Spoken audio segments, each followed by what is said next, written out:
Bueno, se ratifica la mejor situación de la deuda argentina con la noticia de que se conoció el viernes de que Moody's eleva la calificación crediticia argentina. Esto es un dato muy importante porque ya había movimientos en esa dirección y seguramente detrás de Moody's vendrán las otras calificadoras como el caso de Fitch o el caso de Standard Poor's que harán lo mismo. Obviamente que la situación desde el punto de vista financiero de la Argentina ha cambiado radicalmente. Todo esto se desarrolla desde cuándo? Desde fines de octubre, principios de noviembre del año pasado, cuando en el caso estamos poniendo como referencia la L30, como un bono que nos puede mostrar cómo evolucionó el precio del bono. Vemos que desde noviembre, ya ajustado la amortización de $8 y los intereses, vemos que dio señales de compra a principios de noviembre en un primer impulso que generó un retorno en un breve periodo de tiempo que desde $21 lo llevó hasta $48, una barbaridad.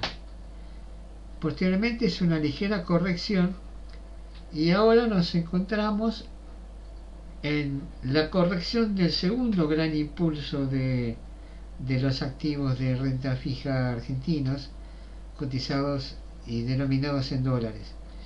Había aparecido si bien no estamos haciendo todo el herramental técnico, pero por ejemplo vemos que la media móvil de 20 exponencial que se mantuvo como soporte de todo el movimiento y ahora estaba por darnos señal de salida. No estaría nada mal porque nos está sacando, nos hizo entrar en la última oportunidad en $44 y nos estaría sacando en $66 aproximadamente. Pero lo más probable es que vuelva a recuperarme después de esta noticia.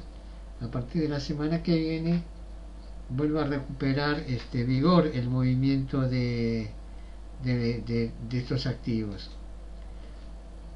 Observamos que había subido ligeramente el rendimiento de los activos tanto en pesos como en dólares. Acá lo tenemos en dólares. Habían llegado a niveles de 11% de rendimiento y ahora cayeron o subieron a 12% de rendimiento, por supuesto con una correspondiente caída de precio.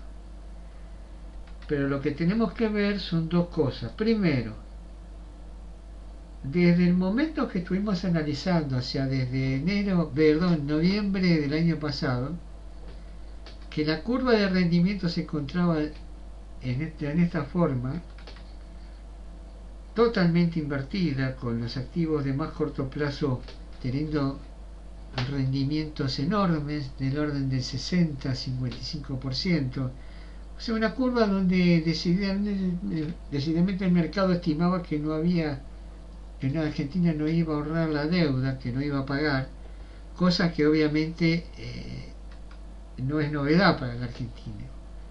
Después paulatinamente empieza a mejorar, empieza a bajar el rendimiento de los bonos, a mejorar el precio. Entonces vemos esta otra instancia en la cual la curva de rendimientos se empieza a aplanar, hasta la situación actual en la cual tenemos una curva ya mucho más plana, que vamos a ver quizás lo que podemos esperar después de esta noticia. Pero obviamente que no tiene nada que ver con la forma de la curva anterior. Desde noviembre, fines de octubre, principios de noviembre a la actualidad, el L29 generó un retorno en dólares del 208%, el L30 del 223%, el 175 el AL35, 157 el AL38, 158 el AL41, y una situación similar ocurrió con los globales. El tema de los globales que no subieron tanto porque el global ya de por sí había sido cobertura para quienes habían invertido y la gente al no tener los bonar protección de jurisprudencia internacional obviamente tenían que rendir más, o sea que tenían que ser más baratos. Pero acá nosotros mencionamos una segunda fecha, que es la fecha de agosto del 2024. ¿Por qué?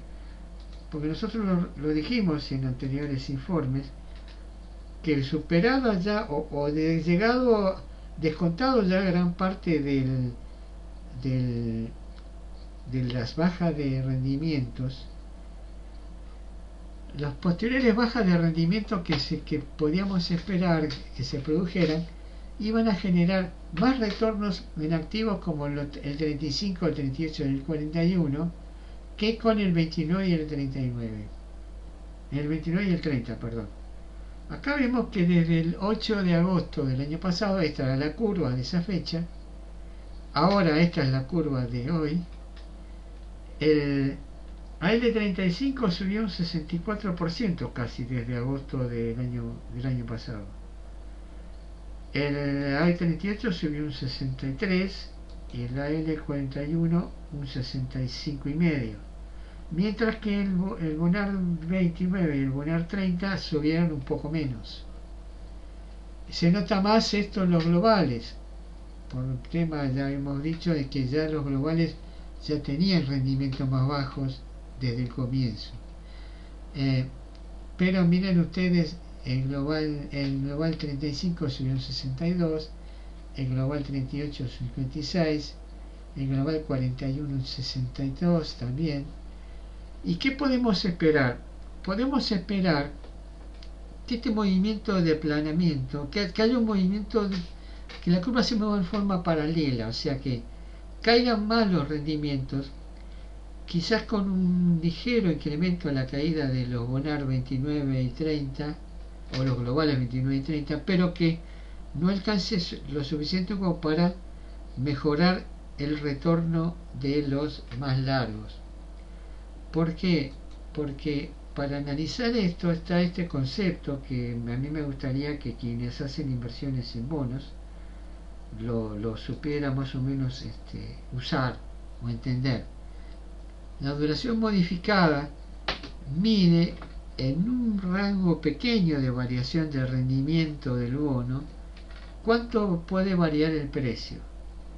Si nosotros suponemos que nuevamente los rendimientos van a bajar, supongamos que se van a ir del 11 que está acá o 12 que está acá, se van a ir al 8%. Perdería un 4% de rendimiento, lo cual generaría un 8% de suba de precio, porque se multiplica la caída o suba de rendimiento contra el valor de la duración modificada. Ya hablamos, tenemos que hablar de rangos más pequeños, pero bueno, si no tendríamos que ajustarlo por un concepto extra que es la convexidad, pero vamos a por lo menos ahí a lo más sencillo.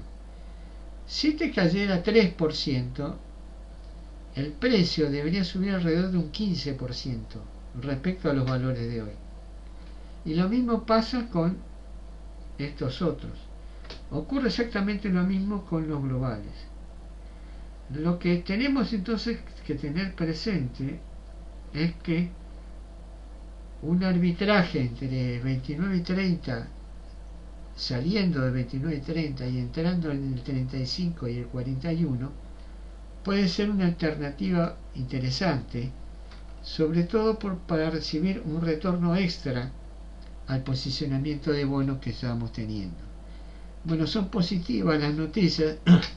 Vamos a ver otro informe ahora sobre la tasa de interés, que también me parece que está todo en cierta medida correlacionado, o sea que inflación, los tres variables importantes que cualquier inversionista debería mirar o debería seguir de cerca son la tasa de interés, la inflación y la paridad cambiaria.